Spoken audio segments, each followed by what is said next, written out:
Welcome to Action in Business. In these times, one thing that makes the most sense right here, right now, is to secure the future of your business. Let's take action now. Here's your action coach, Jana Hoiberg. Welcome back to the Action in Business Radio Show with your host, Action Jana Hoiberg, right here on News Talk 1460 KZNT. Jana would love to hear from you. Reach Action Jana most anytime at 358-6936. That's 358-6936 when you call Jana. You tell her you heard it on the show. You'll get a free, complimentary, no charge, no obligation hour with Jana to fill you in on some more stuff about negotiating and your business. And Jana, in the absence of any other resources, your business needs Jana. And Ted, one of the things I want to add to that is I guarantee you will walk away from that session with something that you can put into your business, a real practical idea that will make a difference. So it's a free hour, but it's something that you're getting from there, and it gives you an idea as to what coaching is all about. Because most of my coaching is an hour every single week, and my clients walk away with a lot of things that really move their business forward. And this is just a free hour of coaching, and I think that's really important for them to really understand. Is I guarantee that they're going to learn something from that time. And we're joined by Dan McKenzie, who is a nationally acclaimed negotiator and a teacher on the subject, Dan. Yep. Soon to be a published author. Hopefully. I don't think that's a can-miss thing. I think that's definitely going to happen, and I can't wait to see it. You're listening to a very content-rich edition of Action in Business. You got thoughts or comments or observations, then email Jana at janahoiberg@actioncoach.com. That's JANNAHOIBERG @actioncoach.com. And when you're ready for more information about action coaching and upcoming events, which we have a couple to share with you. Absolutely. Visit Jana on the web at actioncoachcoloradosprings.com. And if you want free access to all of the show archives, because you'll definitely want to circle back to all 4 installments of this 4-part series with Dan McKenzie on the fine art of negotiation. Log into your Facebook account, search Action in Business, become a fan of the show, and you'll get that free access to the archives and all of the latest Action in Business information and updates. Jana? Great. Well, thanks, Ted. In the last segment, we were talking about BATNA, which is the best alternative to a negotiated agreement, and had a real practical example that, for me, really was able to put some of the information and make it practical for how I could use it, and I think the listeners as well. This part of the segment, we're going to be talking about legitimacy. But before we start talking about legitimacy, I do want to remind the listeners that Brad Sugars is going to be in town April 29th.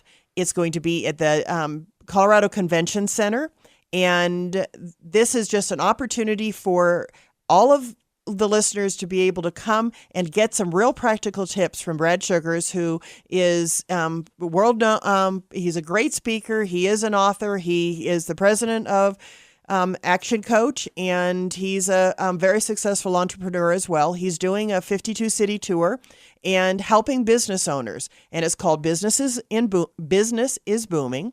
And when you go to my website, you can click on a link there. It's going to ask you for a promotion code and put in JMH100 or JMH100. That'll get you your ticket, because you do need a ticket to this event. And if you'd like to join us, we're going to be taking a bus up there so that not everybody from the Springs is having to drive. And you can register for that from the website as well. So Dan, legitimacy. How do you make legitimacy legitimate? And if I may, just backing up just a minute on BATNA, so that everybody leaves with the good impression. The only time that you would exercise your BATNA, we talked a little bit about the definitions, is when what you have in front of you is better than what you have. The deal that you have at your disposal is better than the one you have in front of you at the moment. So you would only trigger that when the deal is better. Otherwise, you're making a suboptimal decision. That's really important to say. On the subject of legitimacy, legitimacy probably warrants even more important in the sense of its priority, only because it has to come before you reach the ability to trigger your BATNA. Legitimacy is all about things that are undeniable, things that are that you can use as anchors to argue against and or defend against. Legitimacy is used as a sword attack or to assume an advantage or a position. It is also used to defend. Things that would represent legitimacy are international law, most favored nations, past precedents, things that are taken at granted of being really a foundation or a rock that are basically inarguable. And in the last discussion, Jana, you asked for an example that people could relate to. I'll give you another one that unfortunately too many people can probably relate to, and that's ask you and your listening audience when the last time somebody got a ticket for running a red light was. I haven't, but I'm sure other people out there. I'm sure not. But, well, there's a form of simple legitimacy. Red means stop. If you go through the red light, you get a ticket. And if you can successfully argue with the arresting or the police officer that's pulled you over because you broke legitimacy and tell him that red doesn't always mean stop, then more power to you. You're a great negotiator, but often he's got the legitimacy on his end because the red light means red for a reason. It means stop. So if you run it, you've absolutely negated your position of arguing against legitimacy because everyone knows that red means stop. So that's probably the best simple example I can give you on that one. But we do try to push that red means stop concept, don't we? Well, and it's interesting you mention that because we a tool that we use in negotiation is called the traffic light, and it is based on the red, yellow, green concept, and we use that as a benchmark to decide where we can maneuver people or positions or interests in our dialogue and how much pushback we're getting from a particular person. And if we followed all of our rules, like, for example, being able to separate people from problems. This is a big, big problem that leads to problems when you're trying to establish legitimacy. Most people try to focus on the person and personalize the issue rather than separating that out and just continuing the focus on the problem itself. People getting hung up, for example, on looking at positions rather than the person, so it digs people in on the other side and makes it much, much harder to get them to a point where they can actually get out of an escalation cycle. Legitimacy only works if you can maneuver people into a position where they're understanding that particular rule, right? If you've got somebody who just blew through a red light and he turns around and argues to the officer, "Well, I'm late, I'm in a hurry, I've got to get to a dentist appointment," or whatever that is, it still doesn't matter. But what happens is if you haven't established your legitimacy or you haven't gotten that person in that dialogue to get to a baseline that's equal to yours of understanding what those common rules are, you go into what's called an escalation cycle, and that just elongates and starts to degrade the conversation after a while. Well, it's interesting, Ted, because we've talked about on the show rules of the game. Yes. And one of the important things is setting up rules of the game for your business, because if you don't have those rules for the game, then you essentially don't have a red light. You don't have a yellow light. You don't have a green light as to what's acceptable within there. And that's where I see a lot of challenges coming. I was even with a client this week that had a issue with one of their subcontractors.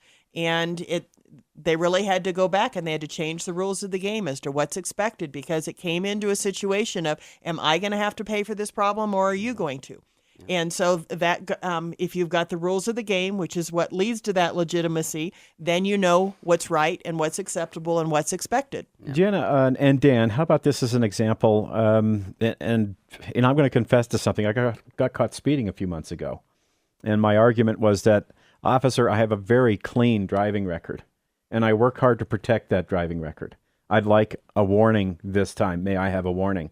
The answer was a flat no. Mm-hmm. And what I believe I'm understanding coming from you, Dan, is that I had really compromised my position of legitimacy by committing the act of speeding to begin with. Yeah, you had already lost the second when you I'm not sure what the speed limit is here, but the second you went 1 mile over what that was, you broke. Yep. You gave. Well, I should say this is actually an important point you're bringing up, Ted. This is you have empowered him. And he has worsened. You have worsened your own BATNA. We talked about in the earlier. You have worsened. You have self-destructed your own negotiating leverage because of the fact that he now, in this case, the police officer, now has complete legitimacy on his side, and he knows exactly the other what he is going to do. And it brings me to something I want to make sure I don't forget to add. It is important for everyone to understand that there is a consequence for everything in negotiations, right, and in life, right? Right. And the one thing that legitimacy and BATNA in particular are designed to do is to mitigate the cost of those consequences. so that you can optimal and suboptimal. Those two things are married to each other, and it's how you navigate inside that topography and how well you prepare, et cetera, or how well you are at reacting, that will allow you to mitigate the damage due to consequences. In this case, you went to traffic school, you paid a fine. I did go to traffic school. You got the points removed off your license. That was the consequence in time and money, and you're back now to par, right? But he was absolutely within his right, and he called on his legitimacy, and he did exactly what he had the power to do. Here's one more, and this I think is one of my favorite examples, and that's that I see people who are employees in businesses, and they, let's say that they're in the sales field. One case in particular is an individual who has an incredibly strong resume. And if he did not have an incredibly strong resume, he would be in a living you-know-what under his manager. He's got an awful manager. But he has a position because he has protected his resume by doing a superb job at what he does of legitimacy. So that when he is attacked by the manager, it very often doesn't have any real consequence for him because of his solid record of performance. Right, and I think this really ties to all the rules of the game, because if as employees within our businesses and the like, we don't have consequences, if there was no consequence to running that red light, we would all do it, okay? But the consequence can be any number of things. Thank you so much for joining us for Action in Business with Action Coach Action Jana Hoiberg.